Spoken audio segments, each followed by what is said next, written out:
Olá pessoal, boa noite, tudo bem? Conforme nós já combinamos, nesse penúltimo vídeo da série de suplementação, nós vamos falar sobre nutrição fetal, um tema bastante polêmico que vem sendo muito discutido nos últimos tempos.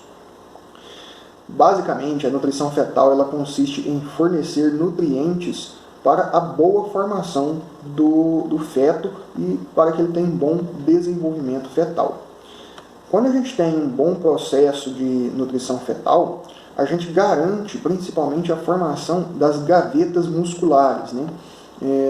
Dentro do processo de miogênese, é um processo energeticamente muito caro, então a gente precisa de uma disponibilidade boa de energia, e daí se origina o nome de nutrição fetal.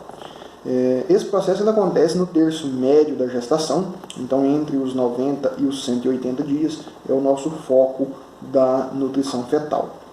Além disso, nesse período, acontece também o crescimento e a estruturação dos órgãos. O desenvolvimento acontece no terço inicial e agora ele vai crescer e se estruturar. E um animal com um órgão maior e mais bem estruturado tende a ser mais eficiente. Isso é muito interessante para nós.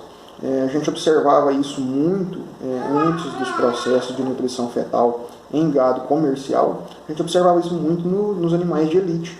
Aqueles animais que eram mais bem tratados, eles nessa fase, quando as vacas tinham recebido um tratamento diferenciado no terço médio da gestação, os animais apresentavam um melhor desempenho, mesmo que o ambiente fosse muito parecido ou dentro do mesmo ambiente. Durante muitos anos a gente acreditava que a questão dos bezerros do cedo, serem mais pesados, estavam relacionadas realmente à qualidade do capim que esse animal come e tudo mais. Porque quando começa a chover, esse bezerro já está consumindo capim, então o desenvolvimento dele acaba sendo melhor. Essa também é uma verdade. Só que com os estudos da nutrição fetal, a gente começou a perceber que os animais que pariam tarde, as últimas vacas a parir, elas tinham um período, um terço médio da gestação muito conturbado. Por quê? Vamos considerar essas vacas aí parindo nos meses de dezembro, janeiro e fevereiro. Essas vacas elas passavam o seu período, o seu último período de nutrição fetal nos meses de setembro, outubro e novembro, quando a gente tem baixíssima disponibilidade de forragem e baixíssima qualidade dessa forragem. Então esse bezerro, ele, vamos falar assim, já nascia comprometido. Independente do ambiente que ele tivesse ali, ele já seria inferior. Então a gente conseguiu ver isso aí quando a gente começou a suplementar essas vacas. Bom, quando a gente começa a falar de suplementação de vacas, dá até um frio na barriga, porque todo mundo já fica com medo. Por quê? Vocês lembram nos vídeos passados da gente falando sobre o animal da engorda ser menos eficiente do que o animal da recria porque tem um maior peso. Esse animal às vezes pode chegar a comer 60% de tudo o que ele está consumindo só para se manter.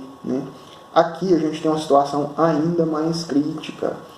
Dependendo da capacidade produtiva dessa vaca, ela pode chegar a consumir 90% de tudo que ela está consumindo, única e exclusivamente para manutenção, simplesmente para ela não perder peso. Então a conta começa a ficar apertada. Você fornece 10 quilos de matéria seca para esse animal e ele te retorna 1 quilo de produto que você vai vender, no caso é o bezerro, considerando que ela só vai produzir leite e o feto. Ela vai ter que fazer essas duas coisas concomitantes para que ela tenha um intervalo entre partos adequado.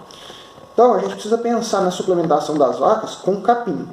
Mas espera aí, Murilo, como que eu vou suplementar a vaca com capim? Ela não vai comer mais capim do que ela já come. Bom, aí existem duas linhas de trabalho. A primeira linha, e que eu acredito que seja estruturalmente mais fácil, operacionalmente mais fácil, é melhorar a digestibilidade desse capim que a gente tem lá.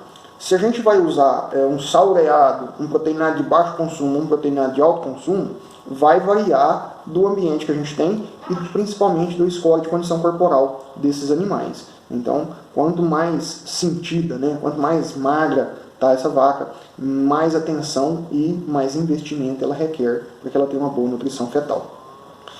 Basicamente, a gente vai tentar controlar essa digestibilidade aí observando o score fecal. Eu não vou entrar muito no tema aqui, porque é um tema complexo também, mas a gente tem que tentar manter o score fecal entre 2 e 3, porque é ali que está a maior otimização de digestão, está ali. Então, sempre tentar manter nesse ponto. A gente pode usar outros volumosos mais baratos também, usar um pouco de silagem, usar feno, para que esse animal tenha ainda esse desempenho segurado aí na estação seca do ano, certo? Nessa fase a gente precisa visar principalmente matéria seca e energia. A proteína, se for na fase de julho, agosto em diante, aí a gente vai ter que fornecer de todo jeito, mesmo que seja só um saureado, porque o capim já não tem praticamente mais nada. Concentrado é uma situação complicada, porque como eu falei para vocês, a taxa de conversão da vaca em produto que é vendido é muito baixa. Então, altos fornecimentos de concentrado ainda não estão provados frente à viabilidade econômica desse fornecimento. Então, não vou falar para não fazer de jeito nenhum, mas a gente tem que ter cuidado com a viabilidade financeira desse fornecimento. Certo? Então, o ideal mesmo é usar esse concentrado só para melhorar a digestibilidade do capim. Logo depois que a gente já está fazendo essa avaliação do score fecal, a gente precisa pensar também numa avaliação mais detalhada. Separar o tipo de fibra que esse animal está precisando, não está conseguindo digerir, para entender quais nutrientes que esse animal está precisando. Para isso a gente usa uma série de peneiras e a gente faz a lavagem das fezes frescas para entender um pouco melhor essa cinética. Outro ponto muito importante, como a gente falou lá em cima, que o animal também depende de nutrientes, a gente precisa fornecer minerais para esses animais. O que a gente tem visto é que os minerais orgânicos, apesar de todo mundo falar, nossa, é caro e tudo, mas eles apresentam uma eficiência de absorção muito maior, ficando às vezes até mais barato do que os minerais convencionais. Não estou dizendo que isso é a regra, tá, gente? Então, isso vale para alguns minerais e para alguns sistemas. O que a gente tem visto é que o fornecimento de minerais orgânicos na estratégia de flushing, ou seja, fornecer esses minerais durante a estação de monta, promove uma maior incidência de cio, promove também um melhor folículo, um maior folículo que dá origem a um maior corpo lúteo, que tem uma maior produção de progesterona, e isso dá uma melhor conformação embrionária. Então, desde lá do momento que a vaca dá o cio, a gente já tem que estar pensando no bezerro. A gente precisa ter alguns cuidados também na suplementação fetal, na nutrição fetal, que é o seguinte, a gente tem que ter lote separado. Porque no terço final de gestação, se a vaca começar a comer muito, a gente vai ter um aumento do peso ao nascimento, e isso pode trazer problema para a gente, principalmente se a gente não tiver animais de frame muito grande. A gente pode ter muito parto distóxico e isso torna o nosso negócio inviável. Outro ponto é o não planejamento. Então a gente tem que ter em mãos todas as estratégias que a gente vai utilizar. Tá bom? Porque se a gente não tiver isso aí muito bem trabalhado, pode ser que a gente vai investir num negócio que não vai dar para a gente o retorno, ou investir num negócio que vai dar um retorno menor do que o potencial que a gente tem. Bom, pessoal, amanhã é o último vídeo da série de suplementação e eu vou falar um pouco sobre a utilização do saureado, que é uma das estratégias mais utilizadas no Brasil, tá bom?